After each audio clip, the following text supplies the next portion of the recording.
Made possible through support from ARC Thrift Stores, CCDC, Colorado Cross Disability Coalition, Developmental Pathways, PASCO, Personal Assistance Services of Colorado, and the Arc of Aurora. A THINK+change training. Hi everyone, it's Hani Rayleigh with the Arc of Aurora and THINK+change, introducing our next podcast series focused on self-determination for people with intellectual and developmental disabilities. Our goal is to provide you the background and information that you're going to need to better understand least restrictive to most restrictive surrogate decision makers. What does that even mean? What are the different terms that you might consider? All the way through, what the process looks like if you are noticing and recognizing that a more formal decision maker needs to be put in place. So, living as an adult in the community offers you all sorts of opportunity, right? And so oftentimes you'll have natural and kind of organic supports in place. And those are not supports that are from an agency or even an advocacy organization, to be honest. These are folks, these are your neighbors. These are trusted people in your life. These are folks you've grown up with. Those are natural supports, true and organic natural supports that with or without services, they'd be there anyways.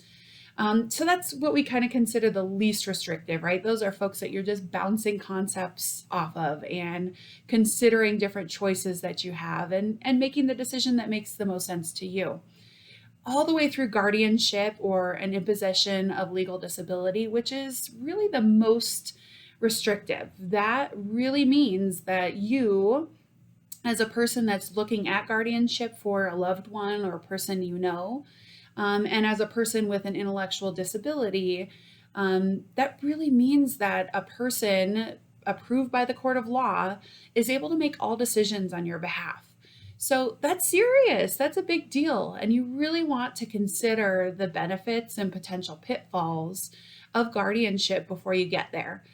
Our advocacy team is going to talk you through what the middle part is, right? Between least restrictive to most restrictive, are there other things that you can consider, including an authorized representative who really can be privy to being a part of your team and decision making, a representative payee that can support you with your Social Security income, medical proxy that can be in place in case you're not able to make medical decisions on your own behalf.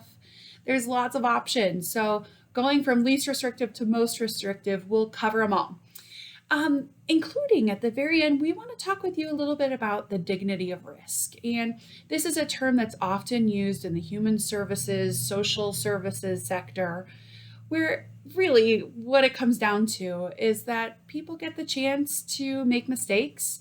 People get the chance to, make decisions that perhaps their large team might not agree with. And so the dignity of risk really honors a person living in the community to be able to make decisions that make sense for them. Don't always make sense to everyone else, but that's okay because we all get those decisions. And sometimes that's where true growth and true learning comes from. So stay tuned.